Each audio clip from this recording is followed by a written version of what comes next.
1997年，宁静嫁给了美国演员保罗。拜见公婆时，婆婆对她说：“我家有500亩地，还算富裕，你想要什么礼物只管说。”宁静想了一下，便说要一个房子，却没想到美国婆婆听后被吓到，连忙拒绝了她。宁静出生于贵州，家境富裕，从小就长得好看，脾气就是有些大。长大后的她很快被星探发掘，开始进入娱乐圈。一开始是拍广告，因为长相靓丽，很多厂家都找她拍。慢慢的，宁静也有些名气。后来联手警探导演找到了她，出演不到5分钟，片酬将近1000块，这也让宁静决定从事演员行业。1993年，宁静到《阳光灿烂的日子》剧组试镜，试镜后导演没有任何表示，直接邀请他们几个吃饭。当时负责选角的是姜文，吃饭中宁静实在忍不了，便问他：“我们几个谁可以演？你爽快点给个话。”没想到宁静会不顾及其他人直接询问，但姜文却没有生气，因为剧中女主角正是一个性格泼辣的女孩，随即给她说：“就你了。”但开拍后，由于姜文经验不足，没少挨宁静的骂。不仅如此，宁静的脾气就像一个小火山，随时喷发。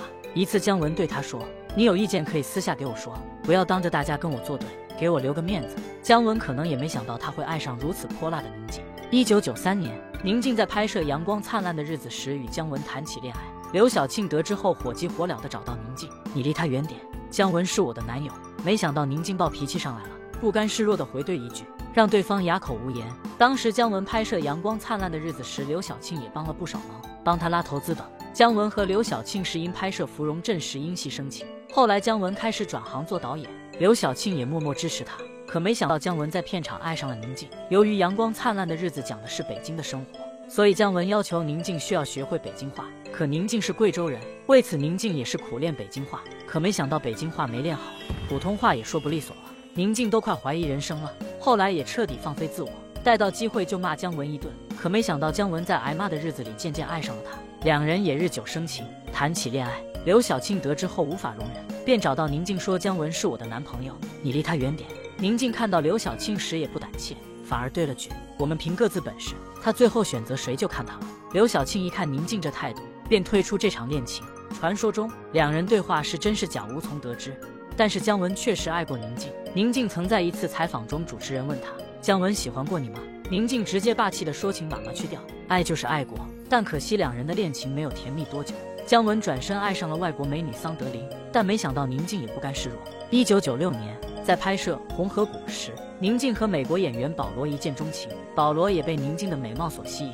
有一天，保罗拿着一个小的钻戒向宁静求婚，没想到宁静毫不犹豫答应了。多年后，宁静在采访中，主持人问他：“你是怎么把保罗拿下的？”没想到宁静霸气地说：“我可以拿下好多人，但我没拿，而且从来没人向我求过婚。”当他向我求婚时，心想终于有人愿意娶我了，于是就答应了。宁静坦言，当时结婚只是为了结婚。1997年，宁静与保罗结婚。同年秋天，姜文也与法国桑德林举办了婚礼。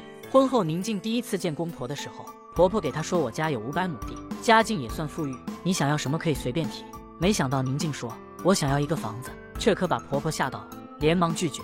在美国并没有结婚送房子的说法，宁静十分尴尬地说：“那送我一个冰箱吧。”结婚第2年，宁静就生了一个儿子。生完孩子后，宁静便想出来拍戏，便委托公婆照顾，可没想到直接遭到拒绝。保罗也跟他解释，在这边都是自己带孩子。宁静再次感受到了两国文化差异，无奈只能一边带孩子一边拍戏。由于两人长时间异地，感情也慢慢变淡。2011年，宁静与保罗离婚。对此，宁静坦言，因为文化差异。离婚后，保罗曾向她表白，要求再次复婚，却遭到宁静回绝。对于爱情，他曾直言：“哪怕结婚10次，离婚10次，我也不怕。人活在世，喜欢就是喜欢，能在一起就在一起，不能在一起就分开。”对此你怎么认为？你喜欢宁静的性格吗？欢迎下方评论留言，期待我们下期再见。